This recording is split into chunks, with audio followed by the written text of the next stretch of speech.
Vous écoutez Radio Lomé, il est 12h30.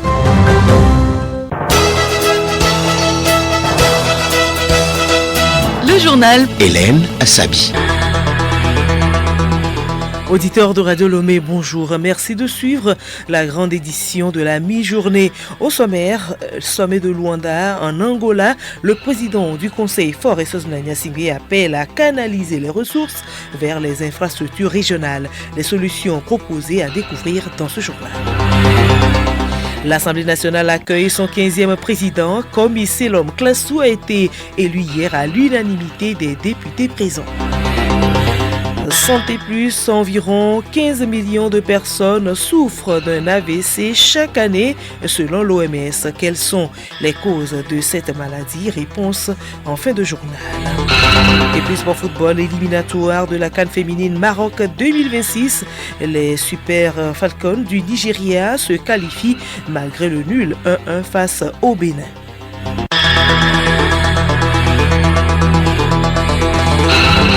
radiolomé.tg. Mesdames et messieurs, une fois encore, soyez les bienvenus. Le président du Conseil Faure Eswazimana Gnassingbe a pris part hier en Angola aux travaux du 3e sommet de Luanda sur le financement des infrastructures en Afrique. La rencontre placée sous le thème Capitaux, corridors, commerce, investir dans les infrastructures pour la ZLECAf et la prospérité partagée a permis au président du Conseil de partager avec ses homologues et les investisseurs quelques idées fondamentales. Bénédicte Kanda. Oui, d'abord, l'appel à la mobilisation du capital africain a été au cœur du discours du président du Conseil Faure Eswazimana Gnassingbe. Selon lui, l'Afrique dispose déjà de ressources financières considérables, mais celles-ci restent trop souvent investies hors du continent. Pour inverser la tendance, il a plaidé pour la création des mécanismes capables de canaliser ces ressources africaines vers nos infrastructures régionales, industrielles et énergétique. Ensuite, le président du Conseil s'est appesanti sur le rôle stratégique des corridors économiques, à savoir routes, rails, ports, réseaux énergétiques et numériques dans l'intégration régionale. Il a insisté sur la nécessité de faire des infrastructures de véritables vecteurs de la compétitivité africaine au-delà de simples ouvrages physiques. Justement, Bénédicte, évoquant la zone de libre-échange continentale africaine ZLECAf, le président du Conseil a rappelé que le projet historique ne pourra se concrétiser sans des infrastructures performantes et interconnectées. Tout à fait. Selon le président du Conseil, les routes, ports, réseaux énergétiques et numériques doivent permettre aux marchandises, aux idées et aux talents de circuler librement à travers le continent. Cette politique permettra aussi de réduire les coûts commerciaux, d'attirer les investissements productifs, stimuler les chaînes de valeur dans les domaines à fort impact socio-économique tels que l'agro-industrie, le textile, la logistique, la transformation minière. Et puis Faure Eswazimana Gnassingbe a surtout insisté sur la qualité et la durabilité des infrastructures africaines. Elles doivent être résilientes face aux chocs climatiques, intégrer les énergies propres et être gérées avec transparence et profiter à tous, en particulier aux jeunes, aux femmes et aux entrepreneurs. Le président du Conseil a rappelé que l'Afrique ne manque ni d'idées ni de volonté, mais qu'elle doit désormais coordonner ses actions, mutualiser ses moyens et renforcer la confiance entre les États. Il a réitéré l'engagement du Togo à contribuer à cette ambition commune. Merci à vous, Bénédicte Kanda. Je vous l'annonçais tantôt, l'Assemblée nationale accueille son 15e président. Komi Selom Klassou a été élu hier à l'unanimité des députés présents. Il promet à œuvrer dans la loyauté. Je mesure pleinement la portée de cette marque de confiance et je m'engage à œuvrer avec loyauté et détermination pour en être digne. Je mesure l'ampleur de la tâche qui nous attend, mais avec l'aide de Dieu et la confiance du président du Conseil et le concours de chacun et chacune d'entre vous, nous saurons ensemble hisser notre institution à la hauteur des attentes du peuple que nous représentons ici. Je voudrais publiquement et ici saluer notre prédécesseur, le président Adedje Kodjo Sevon Tepe pour le travail remarquable qu'il a battu à la tête de cette première législature de la 5e République. Et nous quittons Lomé pour Kara où les travaux sur la relance de l'or blanc au Togo se poursuivent. L'après-midi d'hier a été consacré aux travaux en commission. Les cotonculteurs ont été répartis en 4 groupes et chaque groupe avait pour mission de traiter et de faire des recommandations. Le groupe 4 était chargé de travailler sur les défis et la commercialisation et le financement de la filière. Qu'est-ce qui ressort des travaux de ce groupe 4? Odette Pira. Le groupe 4 a axé sa réflexion sur, entre autres, les forces et les faiblesses qui minent de nos jours la filière du coton. Tassika Komivi, chef service d'audit interne de la FNGPC. Nous avons, dans un premier temps, discuté sur le statut actuel, donc ce qui se fait au niveau de la vente. Nous avons relevé aussi les faiblesses. Nous avons parlé aussi des forces. Et en dernière position, nous avons parlé aussi des causes. C'est pour trouver des solutions, puisqu'il faut aller vers l'amélioration. Tout ce qui n'est pas bien fait, il faut qu'on l'améliore. Parce que nous voulons relever la filière cotonnière et il faut que le produit soit bien valorisé pour en tirer profit. Les producteurs doivent avoir un bon niveau de revenu. Et tout ceci, c'est dans la mesure où le produit est bien valorisé. Si c'est bien valorisé, là, je pense qu'eux aussi, ils auront des revenus conséquents. En effet, la politique de commercialisation de l'actionnaire majoritaire qu'est Olam met à mal les cotonculteurs. Payata Boni, président préfectoral des groupements de producteurs de coton IPGPC. Avec notre partenaire Olam, il faut que ça soit concret parce que au même moment qu'il est actionnaire, le producteur est actionnaire, l'État est actionnaire. Comme nous sommes ensemble aujourd'hui et on veut lancer un défi d'amélioration dans le cadre de la production de coton de 2026-2030. Chacun a sa position, améliore ce qu'il faisait et ça ne contentait pas les autres. Dans les autres groupes, les échanges ont essentiellement porté sur les défis de la commercialisation, la production et sur la logistique. Les débats se poursuivent ce mercredi et sont relatifs notamment à la transformation. Kara Odette Pira, Radio Lomé. Merci à vous d'être. Lutte contre le blanchiment de capitaux et le financement du terrorisme, les leaders religieux sont mis à contribution. Le groupe intergouvernemental d'action contre le blanchiment d'argent en Afrique de l'Ouest, GIABA, organise depuis hier à Lomé un séminaire de sensibilisation à leur endroit. Rebecca Kokomna. Cette rencontre entend donner des connaissances de base aux leaders religieux sur le blanchiment de capitaux et le financement du terrorisme. À terme, ils devront être capables de déceler des circuits financiers clandestins au sein de leur communauté.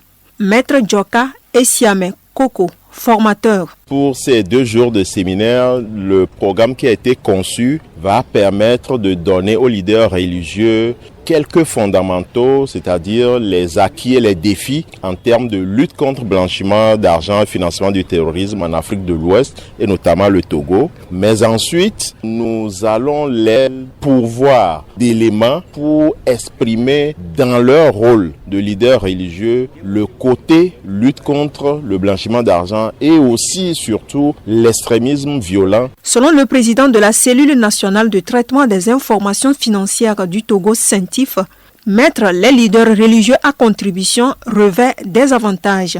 Akitem Tcha Bignozi, président de la CENTIF. Ce serait très utile de les mettre à contribution dans la mesure où la grande partie de leurs ressources viennent des dons et des legs. Tout d'abord, c'est de les aider à détecter les risques lorsqu'on leur envoie de l'argent. À un montant très supérieur, il faut qu'ils le déclarent par exemple à la CRF ou bien se faire enregistrer au niveau de l'administration territoriale pour qu'on en juge l'origine illicite ou bien licite. Le GIABA est un regroupement de 12 pays membres. Et nous poursuivons avec cette information de la HAC par communiqué en date du 25 septembre 2023 et en date du 19 janvier 2024. La Haute Autorité de l'Audiovisuel et de la Communication HAC rappelait aux responsables des organes de presse écrite et en ligne, détenteurs de récépissés ou d'autorisation, l'obligation de mention sur leur publication au site des prescriptions professionnelles, notamment le numéro du récépissé ainsi que l'adresse du site avec une extension en TG. À ce jour, la HAC constate que ces dispositions ne sont toujours pas respectées par certains organes de presse. À cet effet, toute publication ne comportant pas les informations requises sera rejetée et le récépissé ou autorisation suspendue. Le président de la HAC compte sur la responsabilité des directeurs de publication pour une presse plus professionnelle.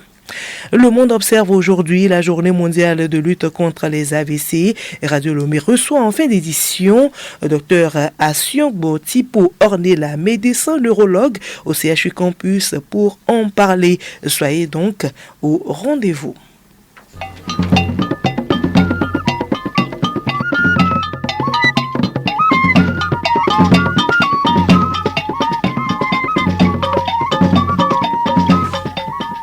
L'actualité sur le plan international à présent, la Tanzanie vote aujourd'hui pour le compte de la présidentielle. Le scrutin intervient dans un contexte marqué par une forte présence sécuritaire, des candidatures contestées et des tensions politiques, notamment à Zanzibar. La présidente sortante Samia Suluhu Hassan brigue cette fois un mandat plein.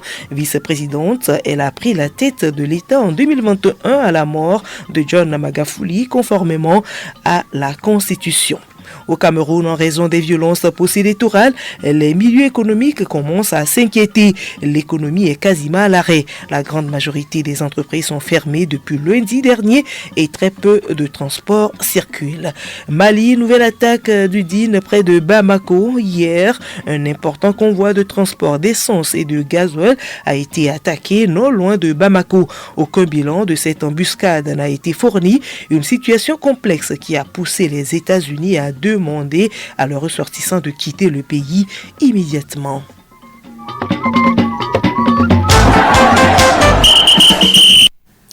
Sport du volleyball avec le championnat national de la catégorie, mais aussi les derniers résultats des éliminatoires de la CAN féminine 2026. Le Nigeria se qualifie malgré son nul face au Bénin 1-1. Niké Stokba.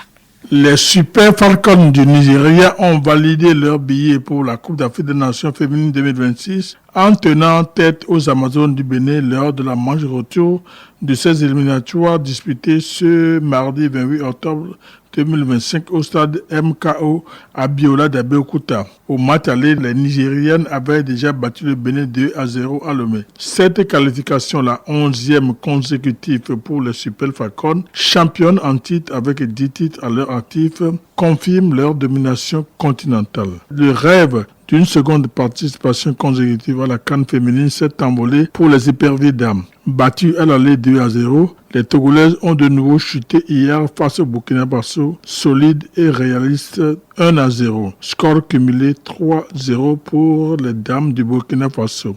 Le Ghana corrige l'Égypte et se qualifie 4-0. Le Kenya surprend la Gambie 1-0. Le Cap-Vert vient à bout du Mali dominé à domicile 4-2. L'Afrique du Sud prend le meilleur sur le R de Congo 1-0. Le Sénégal élimine la Côte d'Ivoire dans les tirs au but 5-4.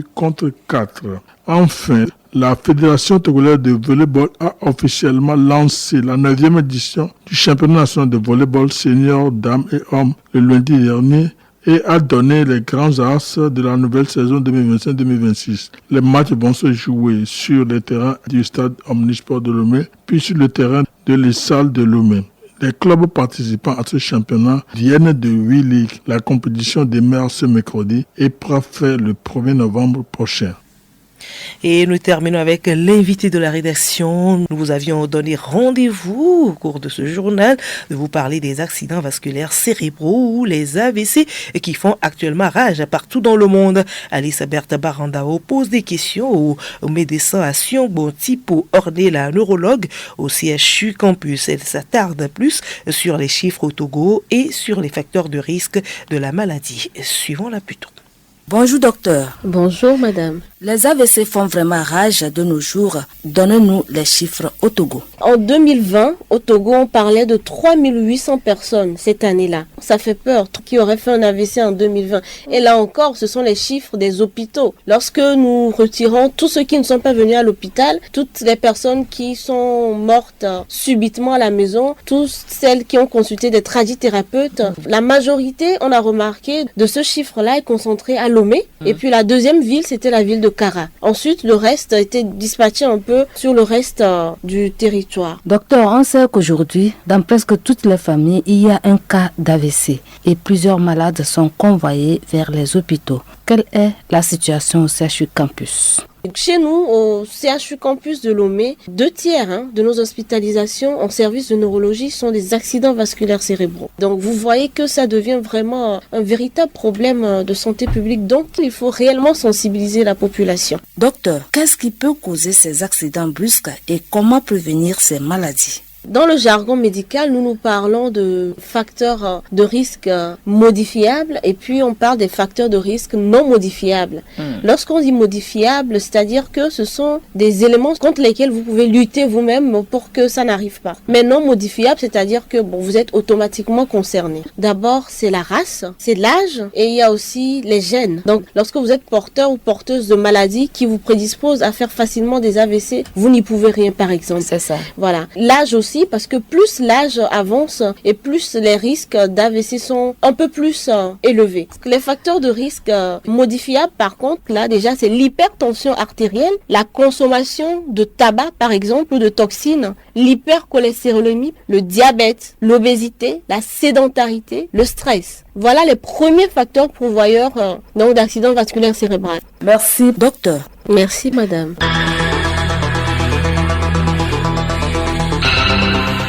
Voilà, ce journal se referme. Merci à vous de l'avoir suivi. Retenez pour l'essentiel que l'Assemblée nationale accueille son 15e président. Comme ici, l'homme Classo a été élu hier à l'unanimité des députés présents.